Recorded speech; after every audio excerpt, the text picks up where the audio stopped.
All పేపర్స్లో ఇదే వార్త మనం ప్రధానంగా చూస్తున్నాం. విరమణ ఉల్లంఘన, కాల్పుల విరమణకు భారత్ పాకిస్తాన్ ఓకే, ఒప్పందం కుదిరిన గంటల్లోనే పాకిస్తాన్ ఉల్లంఘన.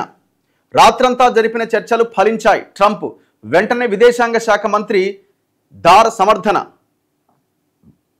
విరమణకు ఇరు దేశాలు అంగీకరించాయని పోస్ట్. పాక్ దిగివచ్చింది. ఆ దేశ డీజీఎంఓ ఫోన్ చేశారు. మన డీజీఎంఓ అంగీకారం. మళ్ళీ రేపు ఇరు దేశాల డీజీఎంఓల భేటీ. విక్రమ్ మిస్త్రీ. సింధు నిలిపివేత వీసా ఆంక్షలు కొనసాగుతాయి. సింధు జలాల ఒప్పందాన్ని మనం రద్దు చేసినాం, అది కొనసాగుతుంది. దాని మీద ఏం నిర్ణయం తీసుకోవాలి. భారత్ పైన ఉగ్రదాడులను యుద్ధంగా పరిగణిస్తాం. మన షరతుల ప్రకారమే విరమణ ఉండాలి అన్న మోదీ. ఏమాత్రం వెనక్కి తగ్గలేదు. మనం పెట్టాల కండిషన్, వాడు కాదు పెట్టేది. ఎందుకంటే వాడు ఇబ్బందులో ఉన్నాడు, మనం కాదు. మనం అఫెన్స్లో ఉన్నాం, వాడు డిఫెన్స్లో ఉన్నాడు. వాడు ఇంకా పూర్తిగా నాశనం అవుతాడు. యుద్ధమే కావాలి అని వాడు కోరుకుంటే. సో కాబట్టి మనం పెట్టాల కండిషన్. ఆ తర్వాత 4 గంటలకే పాక్ సైన్యం ఉల్లంఘన, డ్రోన్లతో దాడి, బీఎస్ఎఫ్ ఎస్ఐ వీరమరణం. కశ్మీర్ నుంచి గుజరాత్ వరకు మళ్లీ చిమ్మ చీకట్లు. పాకిస్తాన్ మళ్లీ కాల్పులు జరుపుతోంది. ఖండిస్తున్నాం, సీరియస్గా తీసుకుంటాం, ప్రతి చర్య తప్పదు. మిస్త్రీ. కాల్పుల విరమణ కట్టుబడి ఉంటాం. పాకిస్తాన్ ప్రధాని కట్టుబడి ఉంటాం అంటున్నాడు, వాడు చేసేది చేస్తున్నాడు. అందుకే అంటున్నాం కదా, వీళ్ళకి అకౌంటబిలిటీ, జవాబుదారీతనం అనేది లేదు ఈ దేశానికి. పాకిస్తాన్ ప్రభుత్వం చెప్పినట్టుగా దేశం నడవదు. పాకిస్తాన్ ఆర్మీ చెప్పినట్టుగా దేశం నడుస్తుంది. ఏ దేశం వాడు డిస్కస్ చేయాలన్నా పాకిస్తాన్ ఆర్మీ చీఫ్తో, పాకిస్తాన్ ఆర్మీతో డిస్కస్ చేయాల్సిందే. మన దేశంలో అట్లా ఉండదు కదా. Political system powerful system. దేశ ప్రధాని, మంత్రులు, ఈ వ్యవస్థ ఫస్ట్ ప్లేస్లో ఉంటుంది. ఈ నిర్ణయం తీసుకోవాలంటే వాళ్ళే తీసుకోవాలి. ప్రజల చేత ఎన్నుకోబడ్డ ప్రభుత్వం ఇక్కడ నిర్ణయం తీసుకుంటుంది, కానీ అక్కడ ఆర్మీ తీసుకుంటుంది.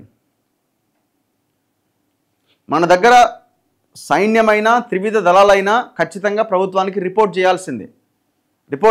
ఏ వ్యవస్థ ఆ వ్యవస్థ ఇండిపెండెంట్గా పనిచేస్తుంది. ప్రతి వ్యవస్థ ప్రభుత్వంలో ఉన్న ఆ ప్రభుత్వానికి రిపోర్ట్ చేయాల్సిందే. ఆల్ పేపర్స్లో ఇదే వార్త మనం ప్రధానంగా చూస్తున్నాం.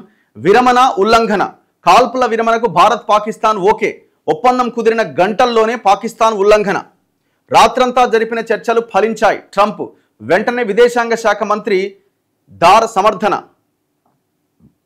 విరమణకు ఇరు దేశాలు అంగీకరించాయని పోస్ట్. పాక్ దిగివచ్చింది. ఆ దేశ డీజీఎంఓ ఫోన్ చేశారు. మన డీజీఎంఓ అంగీకారం. మళ్ళీ రేపు ఇరు దేశాల డీజీఎంఓల భేటీ. విక్రమ్ మిస్త్రీ. సింధు నిలిపివేత వీసా ఆంక్షలు కొనసాగుతాయి.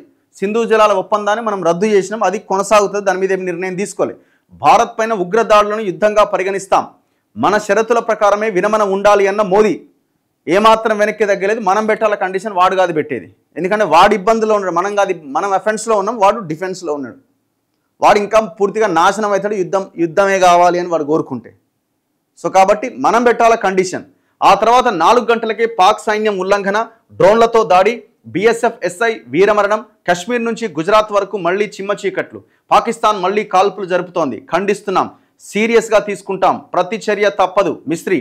కాల్పుల విరమణ కట్టుబడి ఉంటాం. పాకిస్తాన్ ప్రధాని కట్టుబడి ఉంటాం అంటున్నాడు, వాడు చేసేది చేస్తున్నాడు. అందుకే అంటున్నాం కదా, వీళ్ళకి అకౌంటబిలిటీ, జవాబుదారీతనం అనేది లేదు ఈ దేశానికి.